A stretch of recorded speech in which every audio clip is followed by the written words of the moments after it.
Penyidik di Treskrimum Polda Jabar menggelar prarekonstruksi pembunuhan Vina Cirebon pada Rabu 29 Mei 2024. Di tengah proses prarekonstruksi, sejumlah teriakan warga terdengar menggema.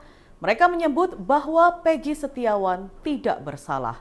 Dilansir dari tribunnews.com, warga turut memadati lokasi prarekonstruksi pembunuhan Vina Cirebon dan Eki pada Rabu lalu.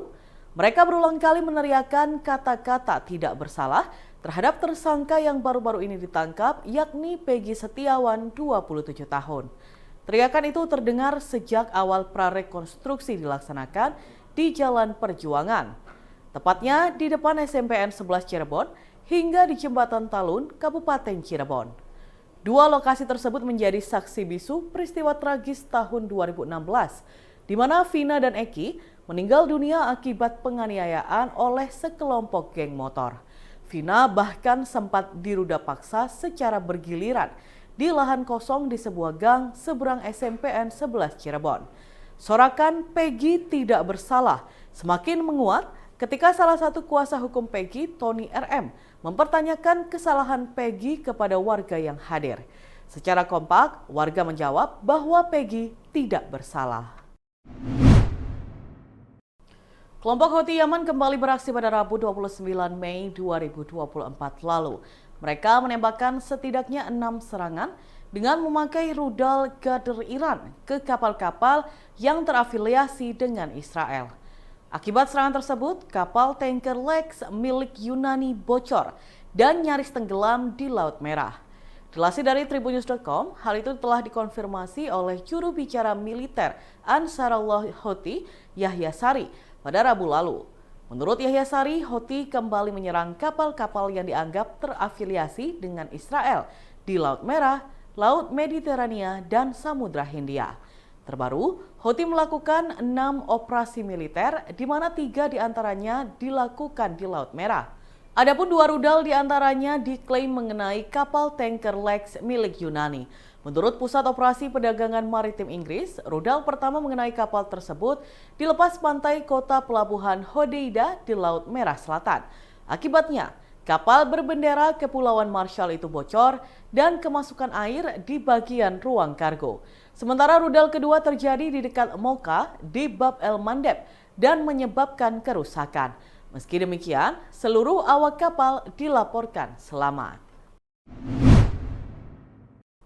Solihin 50 tahun, warga Kecamatan Luwigong, Kabupaten Garut, Jawa Barat mengaku tidak bisa tidur selama 4 tahun.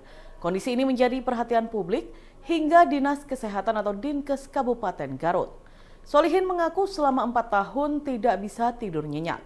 Berawal dari telinga sakit hingga anaknya tewas dibunuh temannya. Dikutip dari tribunnews.com, Solihin menjelaskan kondisi itu bermula dari sakit telinga yang dialaminya pada tahun 2020. Sakit yang menyerang telinganya itu menyebabkan dirinya kesulitan untuk tidur. Ia mengaku pernah mendatangi dokter di puskesmas untuk mendapatkan pengobatan. Namun kondisi telinganya tidak pernah membaik.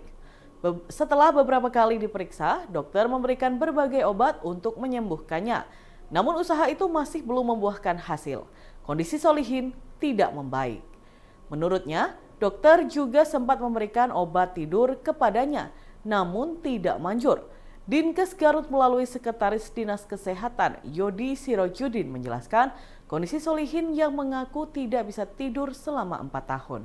Yodi mengatakan, warga Kecamatan Luwigong, Garut, Jawa Barat itu sebenarnya bukan tidak tidur sama sekali, tapi tidak bisa tidur nyenyak.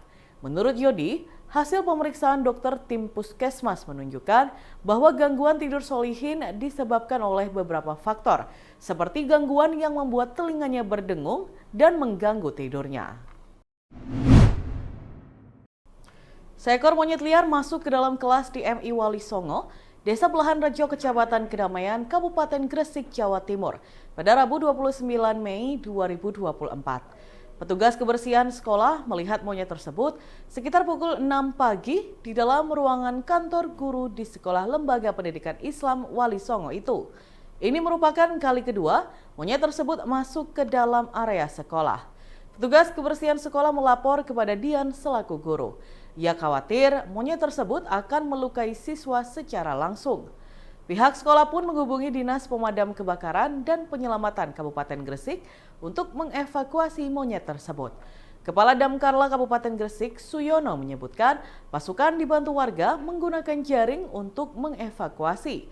Seekor monyet tersebut langsung dibawa menuju Mako Damkarla.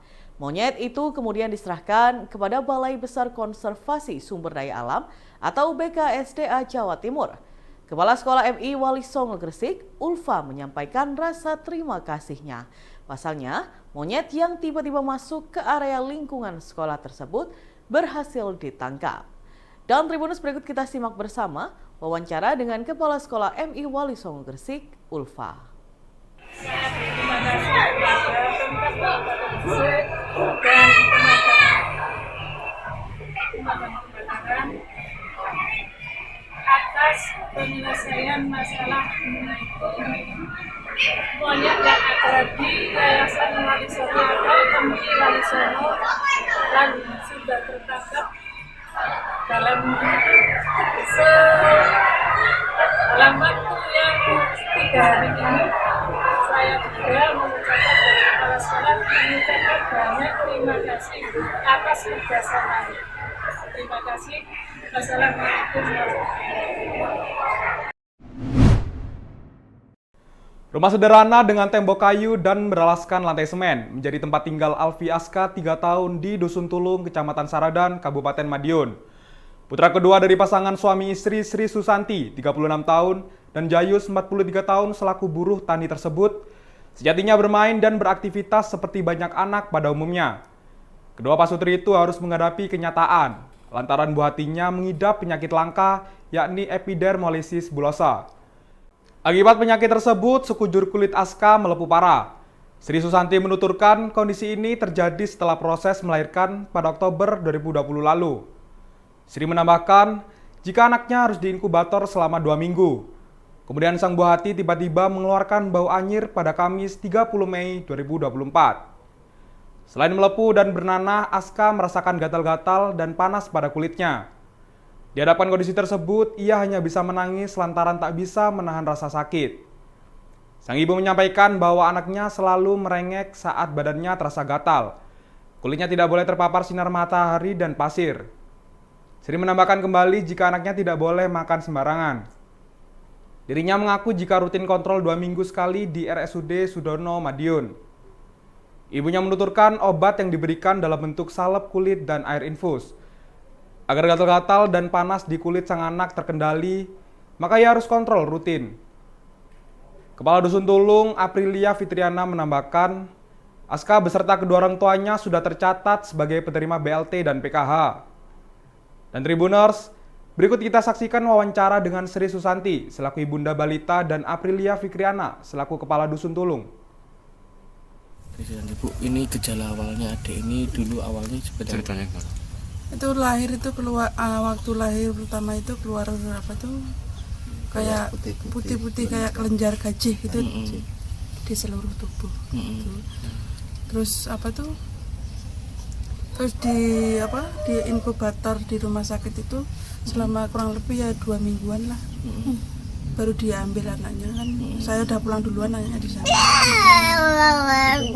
Nah, setelah itu apa Bu yang dirasakan oleh keluarga, kecurigaannya gimana? Umur berapa? Ya baru keluar rumah sakit itu kan baunya itu udah anyir. Terus sampai udah melepuh keluar nanah gitu. Terus sampai sekarang ini apa Bu yang dialami adik ini? Masih melepuh pecah keluar nanah gitu. Itu pada bagian mana aja? Seluruh tubuh. Mana yang kan apa tuh? Kulitnya tipis. Tipis ya. Yang dikeluhkan adik ini apa aja Bu? Keluhannya biasanya? Ya kalau keluhannya kalau kumat aja. Kalau kumat itu gejalanya gimana? ngerengek, panas. Ya udah tahu sakit itu. Udah tahu garu-garu. Terus biasanya pemicunya mulai panas gitu apa Bu? Kalau keluar panas itu kalau kecapean juga bisa. Terus kalau makan apa tuh kayak jajan apa gitu kan ada campurannya itu juga bisa. Tapi saat ini masih aktivitas seperti anak-anak yang lain ya Bu ya? Ya, biasa aktivitasnya. Dusun Tulung. Iya. Terkait haknya yang diterimakan terhadap keluarga ini. Kalau untuk hak-haknya kita sudah kasih BLTDD itu sudah atas nama adiknya per tahun ini. Kemudian untuk PKH memang kemarin kan untuk prosesnya masih lumayan lama, jadi untuk PKH-nya sudah diterimakan sudah 2 kali, ambilnya ke kantor pos gitu. Untuk KIS-nya sudah mulai dari usia kurang lebih 1 tahunan ya sudah dapat KIS, untuk pengobatannya. Kalau bentuk pendampingan desa bagaimana Bu? Kalau untuk bentuk pendampingan desa, karena memang adiknya kan masih ikut posyandu juga. Ketika posyandu kita juga dari desa kan ada pendampingan dari puskesmas juga. Nah itu ada gizinya, ada bidan. Biasanya kalau memang pas ketika ada itu biasanya juga ditanya-tanya, didampingi sama.